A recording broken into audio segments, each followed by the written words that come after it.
Et salut à tous, c'est Sun Silver et vous êtes sur la chaîne Silvercam Studio. Je vais donc vous faire une présentation de mes cartes Pokémon Star. Donc je commence avec cette vidéo sur YouTube et j'espère que cette présentation vous plaira. Mais avant de commencer, qu'est-ce qu'une carte Pokémon Star? Alors les cartes Pokémon Star sont reconnaissables par plusieurs points, notamment une petite étoile dorée juste à côté de leur nom et une en bas à droite de la carte qui signifie que c'est une carte ultra rare.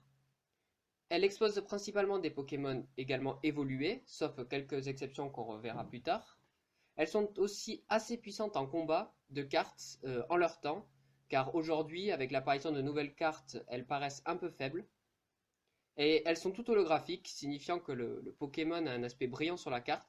Et enfin, les cartes Pokémon Star représentent des Pokémon chromatiques. Je vous propose de commencer par le trio de chiens légendaires, donc Entei, Raikou et Suicune. Donc j'ai pu me procurer ces cartes sur internet, certaines avec des états un peu plus abîmés, notamment donc pour commencer Entei qui a été la première de laquelle j'ai fait l'acquisition. Donc vous pouvez voir qu'elle est assez abîmée, c'est pour ça que j'ai mis dans un protège-carte pour qu'elle ne s'abîme pas plus. On voit une petite lésion juste ici et un coin un peu corné. Mais ça a été ma première carte Pokémon Star et c'est un peu ça qui m'a lancé. Donc on voit bien qu'elle a l'aspect brillant, et c'est une carte qui est, ma foi, assez puissante pour l'époque, comme j'ai précisé avant. Euh, un point aussi important, on ne peut pas jouer plus d'une carte Pokémon Star par deck, donc parce qu'à l'époque c'était vraiment trop puissant. Donc voilà pour commencer avec Entei. Maintenant je vais vous montrer Raikou qui est dans un état un peu plus propre. Voilà. Donc celle-là aussi j'ai pu acquérir sur internet, avec toujours les mêmes petites rubriques de faire attention de ne pas en avoir plusieurs. Donc cette fois-ci, il attaque tour éclair et méta-voltage. Donc on peut voir avec Entei qu'ils ont le même style d'attaque avec tour éclair et tour brûlant. Et enfin, voilà Suicune, donc aussi dans un état plutôt pas mal, avec quelques petites rayures sur le dessus, mais qui sont pas très très visibles à l'œil nu. Là, la caméra on le voit un peu plus. Qui a également donc deux attaques avec tour éclaboussante et vent croisé. Donc à chaque fois, c'est des attaques qui demandent 3 énergies pour les grosses attaques et 2 énergies pour les petites. Donc c'est des cartes qui sont assez rares, vu dans l'état dans lequel je les ai, elles valent beaucoup moins cher que si jamais vous en trouvez neuves. Je sais qu'il y a beaucoup de lots pardon, sur eBay qui vendent les 3 en même temps, mais à des prix vraiment exorbitants. Voilà, donc ça c'est pour les 3 premières cartes que je voulais vous montrer. Nous allons donc maintenant passer au trio de golem, enfin plutôt moi le duo car je n'en possède que deux. Donc pour commencer Regice, donc qui est assez abîmée, mais que j'ai eu pour 8 € avec un lot de cartes, il y avait 15 cartes il me semble. Donc elle était dedans, je me suis dit oh je vais l'acheter. Donc vous voyez elle est relativement abîmée. Elle possède l'attaque barrière de glace et blizzard final. Barrière de glace qui est une attaque qui est pas trop mal si jamais on joue vraiment contre des cartes assez puissantes, donc les cartes X. Donc on va avoir ensuite Registeel qui est un peu meilleur état quand même. Et on peut voir qu'il a le même style d'attaque, hein. Encore une fois. C'est un peu, ils aiment bien faire ça avec les cartes. Notamment Blizzard Final et Laser Final. Ils ont à chaque fois les mêmes attaques. Le même nombre d'énergie pour les attaques, pardon. Voilà, donc vous pouvez les voir juste ici. Je vais maintenant vous montrer une carte qui est un peu spéciale. Je ne sais pas si c'est une vraie ou une fausse, mais parce qu'elle a quelques petits défauts. Donc c'est ce Latias Star. Donc il est quand même bien fait pour une carte, mais on peut voir qu'il y a quelques défauts. Donc je me pose la question encore de savoir si c'est une vraie ou une fausse. Comme elle n'est pas française, je sais que dans certains pays, il y a certaines cartes qui ont quelques différences, mais est-ce que ça fait partie de ces différences-là? Je ne sais pas. Notamment aussi le fait que les HP soient en brillant, alors que sur les autres cartes, elles ne sont pas censées être en brillant. Voilà, donc la Star, donc je ne sais pas si jamais c'est une vraie, mais en tout cas, elle est sacrément belle. Nous allons donc voir ensuite donc cette carte-là, c'est l'Ebistar. Donc il y a un petit défaut à ce niveau-là où elle est un peu abîmée. Elle a aussi quelques rayures sur la carte, mais après elle reste assez jolie. C'est une carte que je voulais beaucoup et que j'ai trouvé vraiment pas cher sur internet. Je l'ai payé 10 ou 12 €, quelque chose comme ça. Notamment parce qu'elle est abîmée, parce que si elle était beaucoup plus neuve, les prix montent aussi.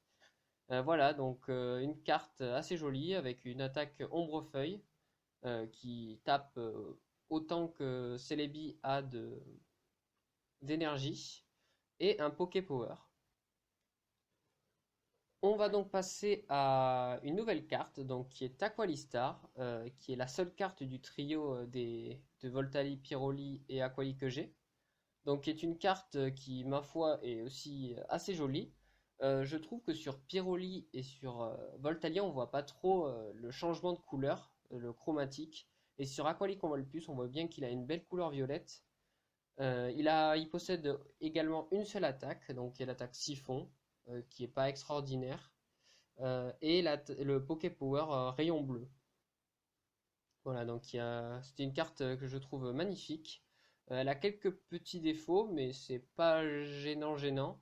Et bon, ça lui fait quand même perdre énormément de valeur. Alors, on arrive aux cartes de plus en plus intéressantes. Je vais donc vous présenter un des Pokémon donc, du duo Kyogre et Groudon. Donc, vous pouvez voir ici Kyogre qui est dans un état assez net, mais avec quelques défauts quand même qui lui font perdre de la valeur. Notamment, vous pouvez le voir juste ici avec les petites pliures et un petit défaut également ici. Donc c'est une carte qui est, je trouve, super jolie. Il possède deux attaques, donc Glaciation, qui fait pas les mêmes effets que dans le jeu Pokémon, mais qui peut être assez terrible. Et là, son attaque de base, donc collection difficile, pour une énergie. Glaciation demande notamment beaucoup d'énergie, je n'avais pas remarqué. On arrive maintenant à une carte qui fait exception à la règle que j'ai énumérée plus haut, donc qui est que les cartes stars représentent que des Pokémon évolués. Donc vous savez très bien que la mascotte de Pokémon est Pikachu, et ils en ont donc réalisé une carte star. Donc ça c'est une carte qui est assez abîmée, mais je l'ai payée vraiment pas cher. Je l'ai aux enchères à 10 euros, même si quelqu'un a mis 30 euros, mais je sais pas pourquoi, c'est moi qui l'ai eu. Bon, après, elle est relativement abîmée, peut-être que la personne avait retiré au dernier moment. On voit qu'il a une petite pliure. Il n'a pas énormément de points de vie, mais par contre, son attaque peut être dévastatrice. Il faut savoir que j'ai remarqué que les Pokémon Stars sont souvent plus utiles à la fin d'un combat. Notamment avec rebondir, s'il ne reste qu'à votre adversaire qu'une carte récompense, cette attaque inflige 20 dégâts plus 50 dégâts supplémentaires. C'est une carte vraiment à la fin du match, ce qui qui peut retourner la situation en quelque sorte. Donc très jolie carte, malgré le fait qu'elle soit abîmée.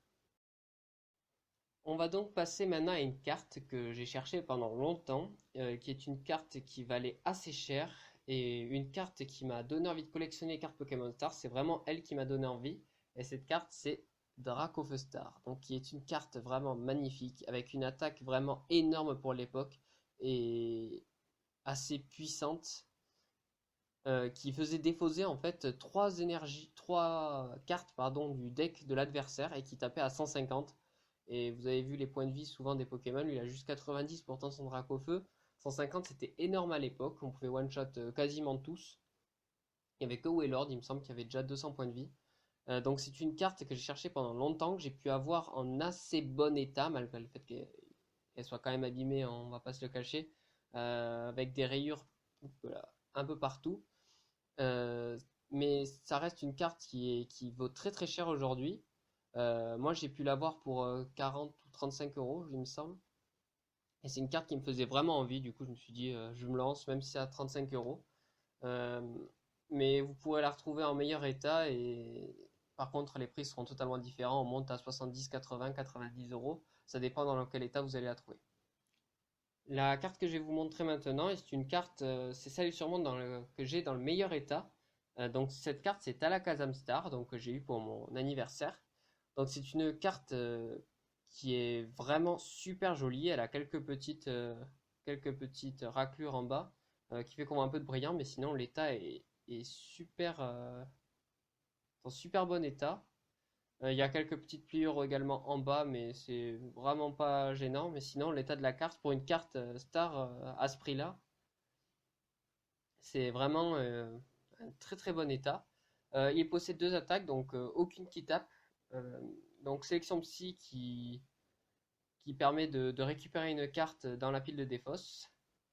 Et après copiage pro qui est la seule attaque qui permet de taper, en fait, qui va copier l'attaque de l'adversaire. La carte qu'on va voir maintenant, donc c'est cette carte-là, donc Leviator Star, que j'ai pu avoir dans un état assez correct. On va juste avoir comme une petite pliure à ce niveau-là. Et également au niveau de son œil, on dirait qu'il pleure, mais non, c'est juste une griffure qu'il a. Euh, c'est une carte que j'ai eue pour vraiment pas cher, je l'ai eu pour 25 euros, je crois. Pour un état comme ça, je trouve ça pas si cher que ça. Donc il possède deux attaques, donc deux attaques qui tapent, dont une avec beaucoup d'énergie comme d'habitude. Malgré le type feu, donc il va garder quand même la faiblesse électrique. Sur les cartes Pokémon Star, ils aiment bien, si le Pokémon devient bleu en chromatique, par exemple, il va devenir eau, ben là, Léviator va passer des types feu, donc il va perdre son type au vol, mais il va quand même garder sa faiblesse. On arrive donc maintenant à Mew, dans Mew Star, que j'ai aussi dans un état assez correct, malgré le fait qu'on voit qu'il y a un peu des griffures sur le côté et au niveau des yeux, mais reste quand même dans un état assez correct. L'état de la carte est bon. Donc c'est comme Léviator, comme le Pokémon est bleu, il va perdre son type Psy et devenir eau, mais il va garder sa faiblesse Psy. Donc il possède deux attaques qui nécessitent une énergie à chaque fois, donc mimétisme, qui fait que vous allez choisir une attaque d'un des Pokémon de jeu de votre adversaire, c'est un peu comme Alakazam juste avant, et après vague multicolore, qui est une attaque offensive.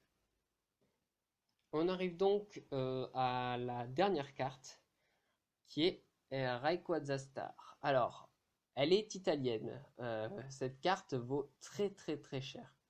C'est une carte qui vaut vraiment très cher, surtout en français et neuve. Moi, je l'ai eu pour 60 euros en italienne.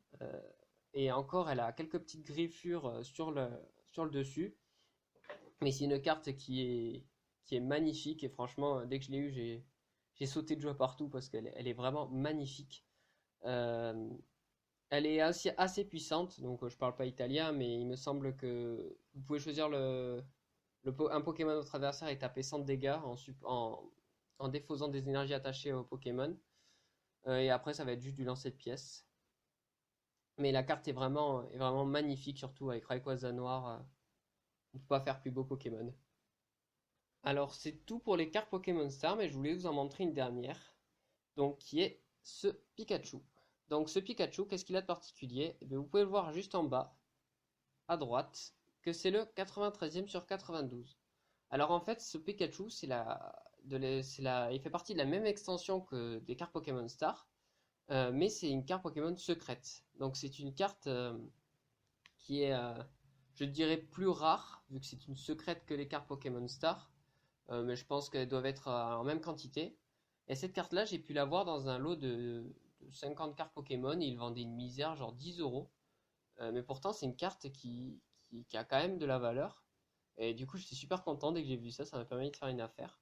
Bon, le Pikachu en lui-même n'est pas très très puissant, hein, mais c'est une carte secrète quand même, et ça fait toujours plaisir. Donc j'espère que cette vidéo présentation vous a plu. Je commence donc sur YouTube en vous montrant donc ces cartes-là. J'ai également d'autres cartes plus ou moins rares. Je posterai quelques vidéos pour vous les présenter si jamais si ça vous intéresse. Également, je compte faire des combats sur Shodan, des combats Pokémon. Donc c'est un logiciel hashtag site qui permet de faire des combats stratégiques. Bon, je commence en stratégie, donc vous allez voir mon évolution principalement. J'espère que cette vidéo vous a plu. N'hésitez pas à vous abonner si vous souhaitez voir mes prochaines vidéos. Et je vous dis à tchuss.